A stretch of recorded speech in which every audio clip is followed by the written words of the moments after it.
50 million years before humans planted their first seed, ants were already running underground farms. Today you're going to meet the leafcutter ant. This little farmer invented agriculture long before we did, and the way it works will completely change how you think about innovation. Let's follow one worker ant. We'll call her Scout. Scout lives in a colony deep underground in Central America.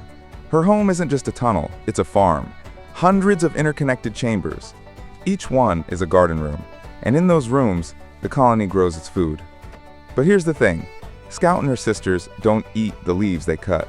They grow something else with them, something alive. Let me explain how this all started. Millions of years ago, an ancestor of Scout discovered something. Dead plant material attracts fungus. Fungus breaks down the plants, and fungus is incredibly nutritious.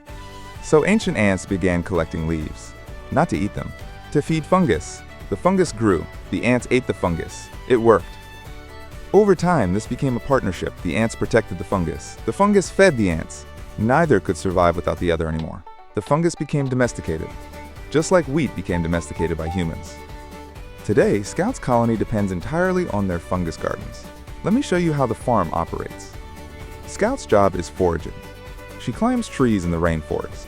She finds young, tender leaves. She cuts a piece about the size of a dime. Then she carries it home on her back, like a tiny green sail. The walk back takes about 20 minutes. Scout joins a highway of other workers, all carrying leaf pieces, all heading underground. When Scout reaches the nest, she doesn't deliver the leaf to the fungus garden. That's not her job. She hands it off to another worker. This ant is smaller. She chews the leaf into pulp.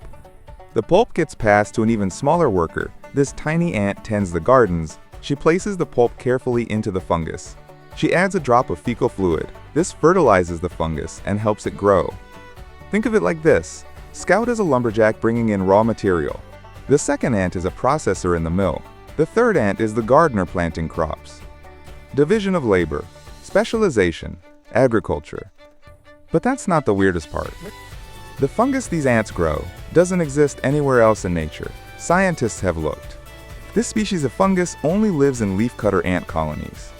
It's been bred by ants for so long that it can't reproduce on its own anymore. The ants removed the fungus's ability to make spores. They did this through selective breeding. They only kept fungus that produced food, not spores.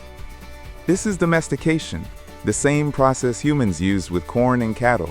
Except ants did it first, tens of millions of years earlier. Now here's where it gets even stranger.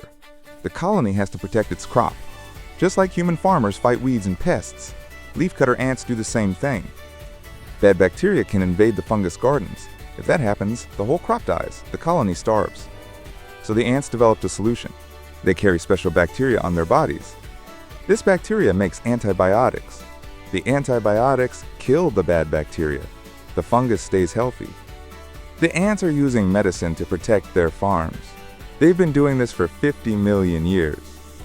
Let me take you deeper into Scout's world. Her colony has about 8 million members.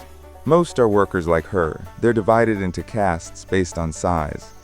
The big ants cut leaves and defend the nest. Medium ants process leaves and tend gardens. The smallest ants weed the fungus and remove dead material. At the center of it all is the queen. She's huge, about the size of your thumb. She never leaves the nest. She just lays eggs, thousands every day. When the queen first started this colony, she brought something with her, a tiny piece of fungus from her birth nest. She carried it in a special pocket in her mouth. She used that starter culture to begin the farm. Think about that. The queen carried her seed crop, just like human settlers carried wheat seeds to new lands. This colony is a superorganism. Every ant has a role. Every role supports the farm feeds everyone. It's a closed loop of cooperation. And here's what matters. This is real farming, not instinct, not accident. Farming. Let's compare it to what humans do. Human farming means cultivating a species for food, protecting it from threats, selectively breeding it, creating conditions where it thrives. Leafcutter ants do all of this. They cultivate fungus, they protect it with antibiotics, they bred it into a new species. They control temperature and humidity in their gardens. The only difference? Ants did it without language, without tools, without conscious planning. They evolved into farmers. Humans invented farming. But the result is the same: domesticated crops, specialized labor, stable food supply. Now think about what this means. For millions of years, we thought agriculture was humanity's great innovation, the thing that separated us from animals, the foundation of civilization. But leafcutter ants had already figured it out, long before humans even existed. They built societies of millions. They created sustainable food systems. They developed medicine. And they did it underground, in the dark, without anyone noticing. So let's return to our original question. How did leafcutter ants invent farming tens of millions of years before humans? The answer is evolution and partnership.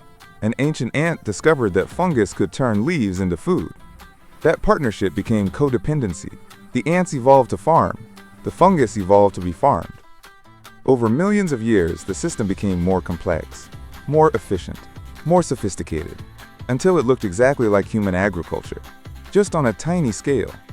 Here's your aha moment. Innovation isn't uniquely human. Nature has been solving problems for billions of years.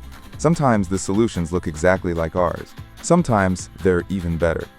Leafcutter ants remind us that we're not the first farmers on this planet. We're just the latest. If you want to learn more stories like this, where nature beat us to the punch, subscribe now. Next time, we'll explore the animal that invented air conditioning 40 million years before humans.